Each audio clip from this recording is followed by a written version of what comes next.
Salut à tous, c'est Zinote. Aujourd'hui, on va poser les bases historiques du Japon féodal. Comprendre cette période, c'est essentiel pour mieux apprécier les œuvres qui s'en inspirent, qu'il s'agisse de jeux vidéo, de films, de romans, de mangas ou d'autres. On va donc explorer les événements marquants, les figures emblématiques et les dynamiques politiques qui ont fasciné ce Japon en guerre. C'est ma façon d'aborder une œuvre. Avant d'évaluer comment elle retranscrit l'histoire, j'ai besoin de comprendre d'abord la réalité sur laquelle elle s'appuie. Donc j'ai voulu proposer ma façon de voir les choses. Une analyse approfondie, sans prétention, du Japon féodal et de sa représentation dans les œuvres. Pour ça, j'ai lu plusieurs ouvrages de référence, afin de mieux cerner le contexte historique, les enjeux politiques et sociaux. L'objectif ici n'est pas de vous donner un cours d'histoire, mais plutôt de poser les bases à la compréhension des œuvres inspirées par cette époque. C'est surtout pour vous donner des clés de recherche pour approfondir certains sujets. Pour comprendre le Japon féodal tel qu'elle apparaît dans des œuvres, il faut remonter plusieurs siècles en arrière. Il est important d'analyser les événements, connaître les personnages et les conflits qui ont marqué cette époque. Ce contexte est essentiel car sans lui, il serait difficile de saisir l'impact des choix des créateurs. Ici, on va détailler toutes ces différentes périodes japonaises.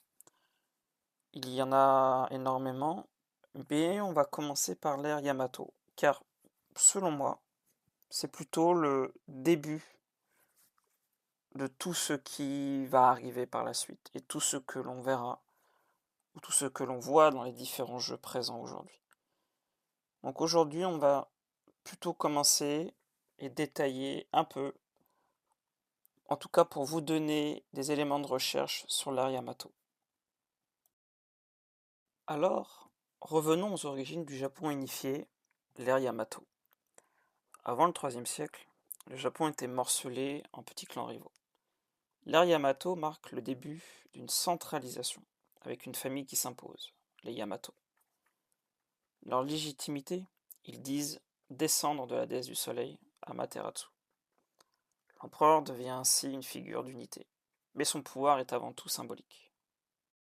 En réalité, l'empereur n'a jamais dirigé directement le pays. Le vrai pouvoir était entre les mains de grandes familles aristocratiques.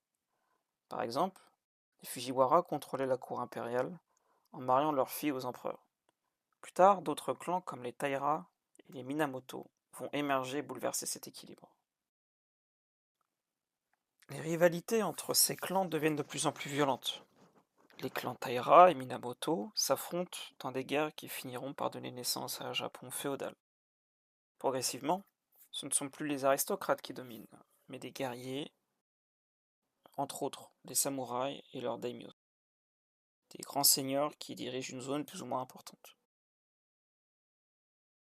Un nouvel ordre se met en place, où la force prime sur la lignée impériale. Je n'ai cité ici que 3 clans, mais vous en doutez bien, il y en a eu beaucoup d'autres. Je peux citer par exemple le clan Otomo. Mais je vous laisserai chercher par vous-même la liste des clans présents durant cette période et leurs impacts, qui étaient plus ou moins importants.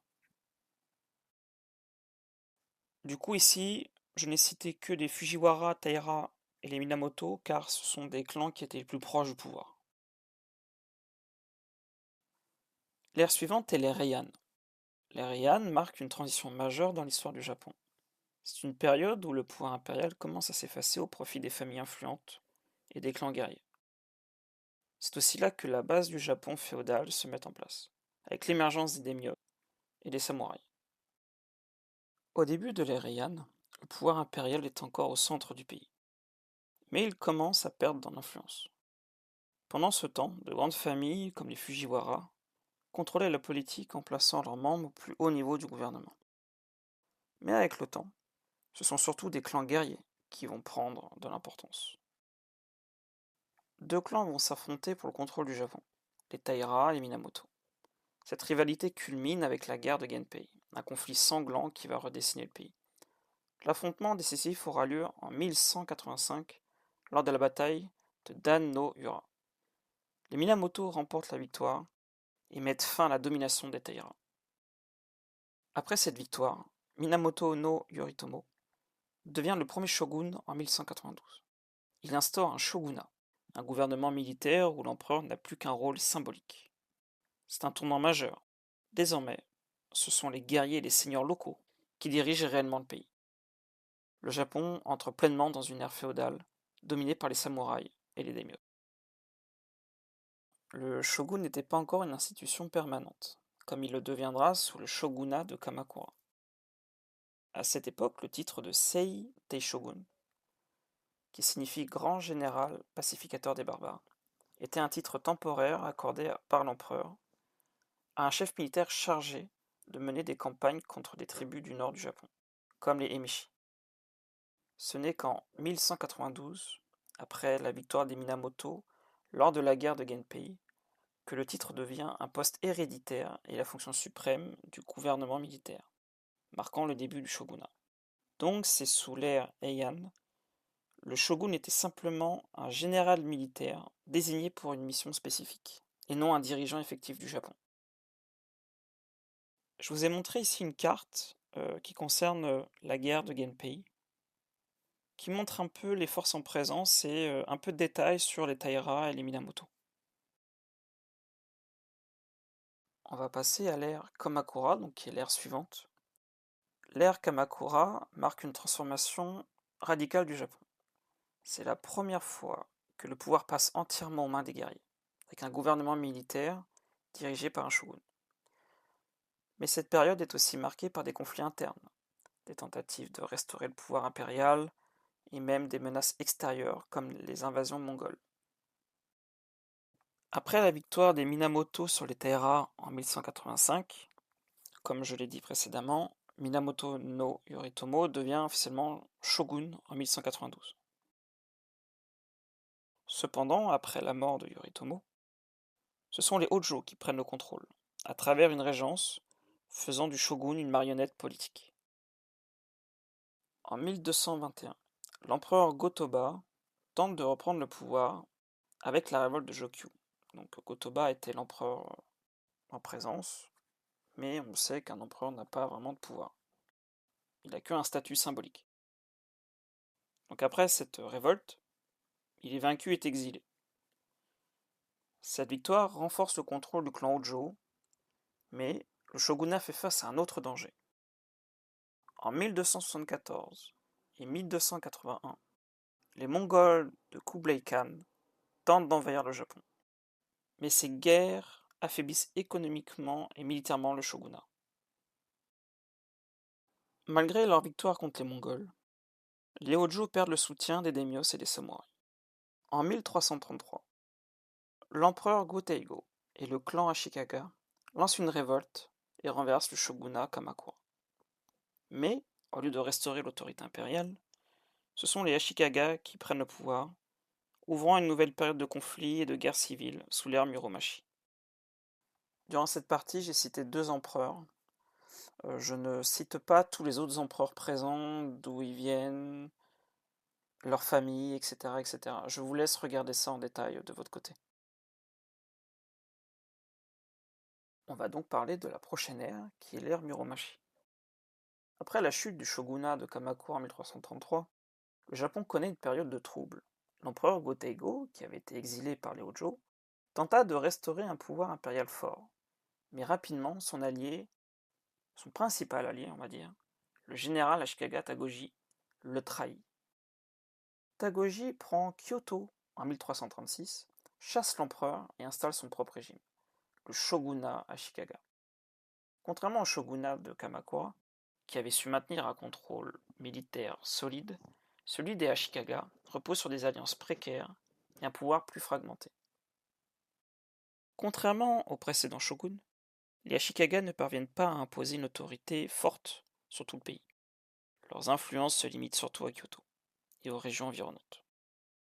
Les daimyo, donc c'est les seigneurs féodaux, gagnent en indépendance et prennent le contrôle de vastes territoires. Chaque province devient une entité autonome dirigée par un clan, ce qui affaiblit considérablement le pouvoir du shogun. Cette situation mène à de nombreuses rivalités locales et à des guerres entre familles. Malgré l'instabilité politique, cette période est aussi marquée par un essor culturel. C'est à cette époque que le théâtre No se développe. Une forme d'art influencée par le bouddhisme zen, où les acteurs utilisent des masques et des mouvements lents pour raconter des histoires souvent tragiques. La cérémonie du thé, introduite par les moines zen, devient un rituel raffiné, tandis que l'architecture des jardins japonais et des temples zen atteint son apogée. Mais cette relative prospérité ne durera pas. En 1467, une guerre éclate à Kyoto entre deux factions. Les Hosokawa, soutenant un candidat au poste de shogun, et les Yamana, qui en soutiennent un autre. Ce qui aurait dû être un simple conflit de succession dégénère rapidement en guerre totale, ce que l'on appelle la guerre Onin. Pendant 10 ans, Kyoto devient un champ de bataille, et la capitale est presque entièrement détruite. Les samouraïs s'entretuent dans les rues, pillent les temples, incendient des quartiers entiers. À la fin du conflit, en 1477, il n'y a pas de réel vainqueur, mais le shogunat Ashikaga sort affaibli comme jamais. Après la guerre d'Onin, l'autorité du shogun devient purement symbolique. Les daimyos ne reconnaissent plus son autorité et gouvernent chacun leur territoire comme un royaume indépendant. Le Japon entre dans une période encore plus violente, ce que l'on appelle l'ère Sengoku, ou l'ère des provinces en guerre. Pendant plus d'un siècle, le pays sera divisé en factions rivales, où chaque seigneur cherche à étendre son territoire par la force. Et c'est dans ce contexte que vont émerger certaines des figures les plus célèbres de l'histoire du Japon, comme par exemple Oda Nobunaga. Sur la carte présente qui concerne l'ère Muromachi, elle montre les forces en présence et un peu leur localisation. Donc on va parler de l'ère suivante, qui est l'ère Sengoku, qui est aussi appelée, donc, comme je l'ai rappelé, l'ère des provinces en guerre. Elle s'étend sur une longue période et elle débute avec la guerre d'Onin. Le shogunat Ashikaga ne parvient pas à maintenir une autorité forte sur le pays. Le Japon devient un champ de bataille où les daimyos s'affrontent pour contrôler plus de terres et de ressources. Le pays est plongé dans un chaos total, où les alliances entre clans sont fragiles et les trahisons fréquentes. Chacun de ces seigneurs féodaux cherche à étendre son influence, ce qui crée une instabilité permanente. Parmi les figures les plus marquantes de cette époque, on trouve Oda Nobunaga, que j'ai cité précédemment, mais également Toyotomi Hideyoshi et Tokugawa Ieyasu. En 1560, Nobunaga remporte la bataille d'Okeyazama, un tournant décisif dans la période Sengoku. À cette époque, il n'est encore qu'un seigneur local relativement faible, mais cette victoire va marquer le début de son ascension. Après la mort de Nobunaga en 1582, c'est son général Toyotomi Hideyoshi qui poursuit l'œuvre d'unification. Hideyoshi parvient à soumettre une grande partie du Japon.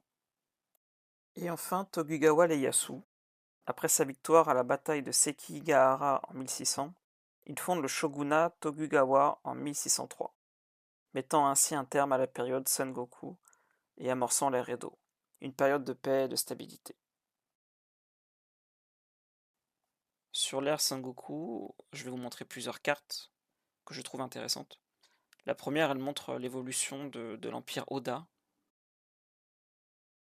Sur la deuxième carte ici présente, elle montre les clans les plus importants du pays avant que Oda commence sa conquête. Ici, sur la troisième carte, elle montre l'unification du pays entre 1500 et 1590. C'est assez représentatif de voir ce qui s'est passé durant cette période, suivant les deux unificateurs, on peut appeler unificateurs, Nobunaga et Hideyoshi. Et la quatrième carte montre la conquête Oda à son terme, et je l'ai trouvée intéressante parce qu'elle montre aussi les autres clans avec leurs symboles. Ieyasu a mis en place le système du Sankin Kotei, obligeant les daimyos à résider une année sur deux à Edo. Pendant leur absence, leur famille restait dans la capitale en otage, garantissant ainsi leur loyauté et limitant les risques de rébellion contre le shogun. Ce système permettait de maintenir un contrôle strict sur les seigneurs et d'assurer la stabilité du régime. Sous le shogunat Tokugawa, la société était strictement hiérarchisée. Les samouraïs formaient la classe dominante, servant leurs seigneurs, même si beaucoup sont devenus administrateurs. Les paysans, essentiels à l'économie, cultivaient le riz mais subissaient des lourdes taxes. Pour les artisans, ils fabriquaient des objets comme des armes ou des céramiques et occupaient une place intermédiaire. Pour les marchands, bien que souvent riches, étaient en bas de l'échelle sociale, car le commerce était mal perçu. Et il y avait ce qu'on appelle les exclus de la société, qui étaient les États et les Nines. Les États étaient considérés comme impurs parce qu'ils exerçaient des métiers liés à la mort, comme les bouchers, les tanneurs et les bourreaux. Et les Inines, quant à eux, regroupaient les mendiants, les artistes ambulants et parfois même d'anciens criminels. Ces groupes vivaient à l'écart, subissant de fortes discriminations et de nombreuses restrictions. Pour éviter toute influence étrangère, le Japon se ferme au monde en 1639. Seuls quelques marchands hollandais ont le droit de commercer à Nagasaki. Cette fermeture permet un développement culturel unique, mais cet équilibre ne dure pas. Crise économique, famine et corruption affaiblissent le shogunat. En 1853, les navires américains du commodore Perry forcent le Japon à s'ouvrir au commerce international. C'est les débuts de la fin pour les Tokugawa. En 1868, la restauration de Meiji renverse le shogunat. Le Japon entre dans une nouvelle ère, celle de la modernisation et de l'ouverture au monde. L'ère Edo s'achève, mais son influence marque encore profondément la culture japonaise. Le Japon que nous connaissons aujourd'hui ne s'est pas construit en un jour. Après des siècles de féodalisme sous le shogunat de Tokugawa, un tournant majeur a lieu, l'ère Meiji. C'est une révolution qui va transformer le pays en une puissance moderne, industrielle et impérialiste. En 1868, après plus de 250 ans de règne, le shogunat Tokugawa s'effondre. L'empereur Meiji reprend le pouvoir et le Japon abandonne son système féodal. Les samouraïs perdent leurs privilèges, les daimyo cèdent leurs terres à l'État et un gouvernement centralisé voit le jour. Le pays se met alors en marche vers la modernité. Les réformes touchent tous les domaines. Une nouvelle armée inspirée de l'Europe remplace les samouraïs. Les écoles se multiplient pour former une population éduquée. Le pays construit des chemins de fer, des usines et adopte la technologie occidentale. En quelques décennies, le Japon passe d'un pays féodal à une nation industrielle. Le Japon moderne ne veut plus subir l'influence étrangère. Il veut rivaliser avec l'Occident. Pour cela, il renforce son armée et prouve rapidement sa puissance. En 1894, il entre en guerre contre la Chine pour le contrôle de la Corée. Grâce à son armée modernisée, il remporte une victoire éclatante. En 1895, par le traité de Shimonoseki, la Chine doit céder Taïwan et reconnaître l'indépendance de la Corée, qui passe sous l'influence japonaise. 10 ans plus tard, en 1805, le Japon réalise un exploit encore plus grand. Il bat la Russie, devenant ainsi la première puissance asiatique à vaincre un pays européen. Cette victoire marque son entrée dans la cour des grandes puissances mondiales. Si je devais apporter une conclusion sur tout ça, l'évolution du Japon de l'ère Yamato à Meiji témoigne de sa capacité à s'adapter tout en préservant ses traditions. Du développement initial de l'État et de la culture japonaise à l'isolement sous le shogunat de Tokugawa. Le Japon a su se réinventer pendant la restauration Meiji. En modernisant son économie, son armée et sa société, il est devenu une puissance mondiale prêt à rivaliser avec l'Occident. Ce parcours historique a profondément façonné le Japon moderne, tel que nous le connaissons aujourd'hui.